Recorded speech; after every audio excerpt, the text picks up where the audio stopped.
माँ की आखिरी दुआ। सर्दियों की एक गहरी रात थी। बाहर तेज हवा चल रही थी और बारिश की बूंदें शीशों पर टकरा रही थीं। अली अपने कमरे में लेटा हुआ था, हेडफोन कानों में लगाए मौसीकी सुन रहा था। बाहर किचन में उसकी माँ चुपचाप खड़ी थी। हाथों में गर्म दूध का ग्लास था, जिसमें उसने अली का पसंदीदा बादाम मिला रखा था। माँ आहिस्ता से अली के कमरे में आई और नर्म आवाज में बोली, बेटा, दूध पी लो, ठंड लग जाएगी। अली ने बेजरी से हेडफोन उतारा और बगैर देखे ही जवाब दिया, अम्मी, अभी नहीं, मैं मसरूफ हूं, रख दो कहीं। माँ ने कुछ न कहा, बस मुस्कुराकर ग्लास मीज पर रख दिया और वापस चली गई। उसकी कमर झुकी हुई थी, कदम उठाने में भी तकलीफ हो रही थी, मगर वो कुछ न बोली। अली को कभी ये ख्याल भी नहीं आया कि माँ दिन भर क्या करती है। वो सुबह सवेरे उठकर उसके लिए नाश्ता बनाती, उसके कपड़े धोती, उसके जूते साफ करती और रात देर तक जागकर उसका इंतज़ार करती। अली की दुनिया दोस्तों, गेम्स और सोशल मीडिया तक महदूद थी।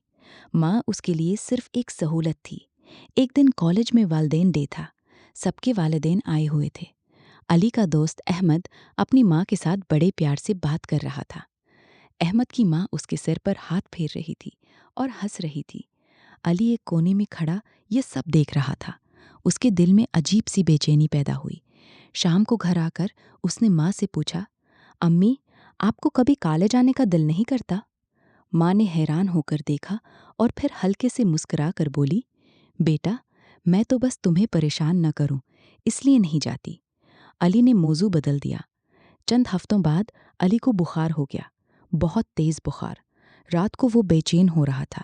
माँ रात भर उसके सर पर पट्टी बदलती रही, पानी पिलाती रही, दुआएं पढ़ती रही। अली आधी रात को जागा तो देखा कि माँ उसके बिस्तर के पास जमीन पर बैठी हुई थी, सर झुकाए हुए। उसकी आंखें बंद थीं, मगर होंठ हल रहे थे। अली ने कान लगाकर सुना तो माँ दुआ कर रही थी, ए अल्लाह, मेरे बेटे को सेहत दे, उसे कभी तकलीफ न होने दे। अगर कोई तकलीफ है तो मुझे दे दे, मेरे बेटे को ना दे। अली के आंसू रुक न सके। उसने पहली बार माँ के चेहरे को गौर से देखा। माँ के बाल सफ़ेद हो चुके थे, चेहरे पर झर्रियाँ पड़ चुकी थीं, आंखें थकी हुई थीं। वो हमेशा मुस्कुराती रहती थी, मगर आज अली को इस मुस्कुराहट के पीछे छुपी थकावट नजर आई। अगले दिन जब अली ठीक हुआ तो उसने माँ से माफ़ी मांगी। अम्मी, मैंने आपको कभी अहमियत नहीं दी। आप हमेशा मेरी खातिर सब कुछ बर्दाश्त करती रहीं। माँ ने उसके सर पर हाथ रखा और बोली, बेटा, माँ का दिल बच्चे की मोहब्बत से भरा होता है। वो कभी बदला नहीं चाहती, सिर्फ ये चाहती है कि उसका बच्चा खुश रहे। इस दिन के बाद अली बदल गया। वो माँ के साथ वक्त गुजारने लगा, इससे बातें करने लगा, इसके लिए चाय बनाने लगा, इसके साथ बाजार जाने लगा। माँ की आंखों में खुशी की चमक वापस आ गई थी, मगर खुशियाँ हमेशा नहीं रहते। एक रात अचानक माँ को सीने में शदीद दर्द हुआ। अली ने फौरन उसे अस्पताल ले जाया। डॉक्टर ने चेक किया तो चेहरा संजीदा हो गया। इसके दिल की हालत बहुत ख़राब है। कई साल से वो दर्द बर्दाश्त कर रही थी, मगर किसी को बताया नहीं। अली सटन हो गया। डॉक्टर साहब, मेरी माँ। डॉक्टर ने अफसोस से सर हिलाया। अली माँ के पास बैठ गया। माँ की आंखें आहिस्ता आहिस्ता खुल रही थीं।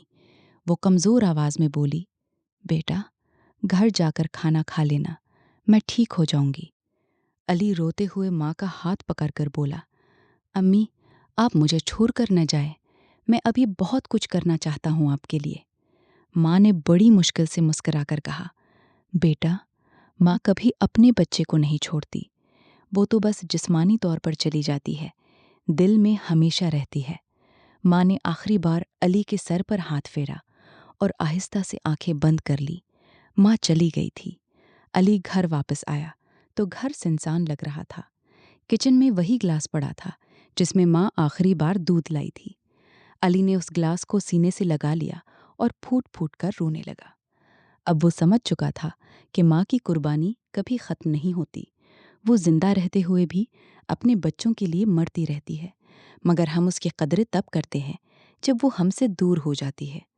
अली ने आखिरी बार ماں کی وہ پرانی چادر اٹھائی جس میں ماں کا بو آ رہی تھی اور اسے گلے لگا کر فریاد کی، امی مجھے معاف کر دینا، میں نے آپ کی قدر نہیں کی، مگر اب ہر سانس میں آپ کو یاد کروں گا۔